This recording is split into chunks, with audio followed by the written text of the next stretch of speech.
Hi, welcome to Riffs on Writing, where we answer your writing and publishing questions in 10 minutes or less. Today, we're going to talk about why it is so important to do public appearances as a writer. Yeah, and all of you that just sighed and cringed, sorry. It just is like you can do a lot online, totally fine. You will likely get the bulk of your sales online, but that doesn't mean that you can hide in your house and not go see people. So I try as an author to book an event a month. One time that I leave my house and see other human beings for the purpose of telling them about my books. And it's often my favorite thing to do, even though I dread it sometimes. Yeah, no, it's hard and we get it. A lot of authors are introverts. We are for sure. I understand it. I don't always want to do it. But it is so important because it's the way you're actually really, really, truly connecting with your audience and your potential new audience. Because not everyone is sitting online at home all the time. People do get out. And we are talking about those farmers markets, art markets, craft markets, whatever market your community holds. But that's the community.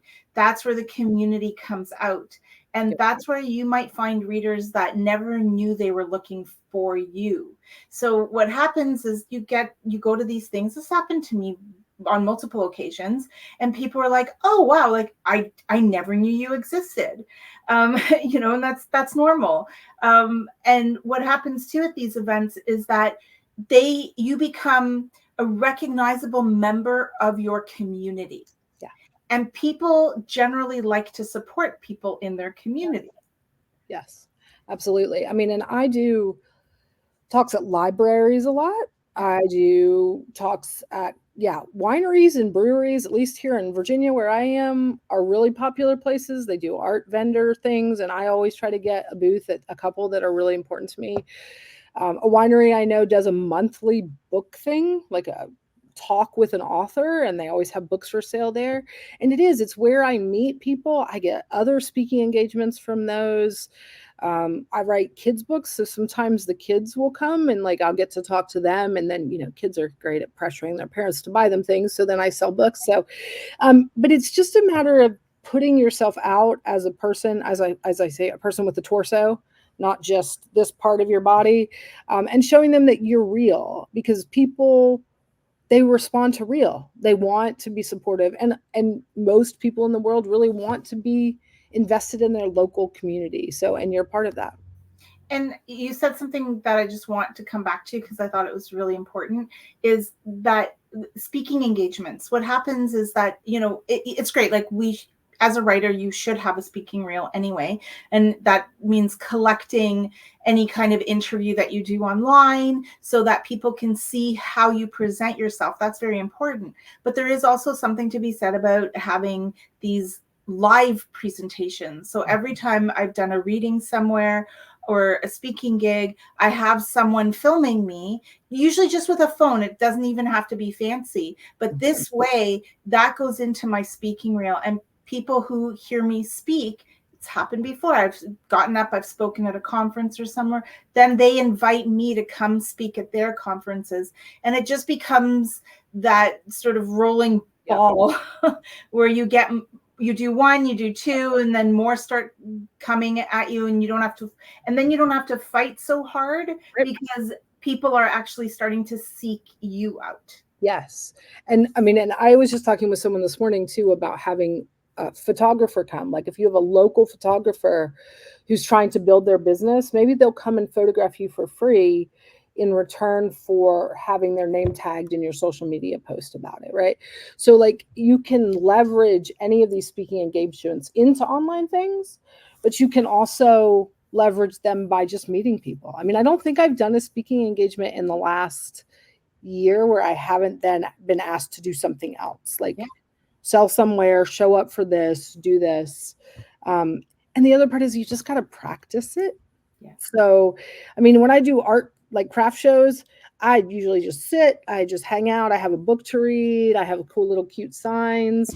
And then I just make a point of saying hello to everybody. And if people stop, then we talk. If they avoid eye contact, I just let them go by. Like you don't have to be aggressive, but you just have to be friendly, and get better at it the more you do it. And we get people who ask us also about that with regards to sort of the return on investment. Yeah. So I've gone to things where I've only sold 1 or 2 books, but then I know that people have taken my card, they've contacted me, I'm in there somewhere in their brain. Maybe they'll see me at another event and then buy my book. And some of this is a bit of a slow burn as well. So you have to think of it that way. You have to think of it as a larger investment than just the immediate event. I've met people at conferences that I did in the States. So I'm in Canada, and that I met in the States, and now I'm getting invited to come speak at different conferences or to participate from things that I did 5, 6, 7 years ago. Right. And these things, they just layer and layer and layer. And that's the way you need to really think about it. You need to, and for the odd person where they want to write 1 book, that's it, never again, never do anything else. Yeah. Sure, that's fine. If you don't really care about how many copies you sell of your book, that's fine too. You don't have to. But if you're invested, even if you only write 1 book, which is still a huge achievement, it's not just. If you even do that, you still want to sell copies, presumably. So this is how you're going to do it. And the sales will build, even if it takes 5 years, big deal. The sales will build. You want to keep that book relevant. Yes. And you can think too about kind of off the wall places. When I published my first book, I got more sales by having it at a local restaurant where I stopped all the time and I would sign copies for people that were there. I sold a ton of copies there, and I did the same thing at a hair salon. And every time I'd come in, they'd be like, "Can you sign 10 more?" And I would sign 10 more, and then they would just keep cash in an envelope under the desk for me, So you can kind of just be creative about how you do it. If your kid's school has opportunities for, talk about your job day, go talk. They're not going to have money, so don't like count on big sales, but they might tell their parents about it, and they might say, "I want this book for the holidays" or something. So all of that just accrues. So yeah, like Andy mentioned, like libraries, any of those craft markets, I'm just going to lump them all together. Anything like that. Coffee shops often are very happy about that. Those stores that kind of sell a little bit of everything, those exist as well, right? And we all have these local shops too, where you can go in and you can make a deal, and you can work with a lot of them will work on commission. So that's another great idea to do. And also just the only thing I would say, just this one little detail in all of that, is pay attention to how much for example, it costs to buy a table at an event, because sometimes you might want to share with somebody, like a non-competing author, because some of them can get expensive. So you have to do your math a little bit on that. But otherwise, you really can't go wrong. Yeah, I don't think I sort of have like a $50 US limit. Yeah, what I'll spend, because I can sell 5 books and make that back, right?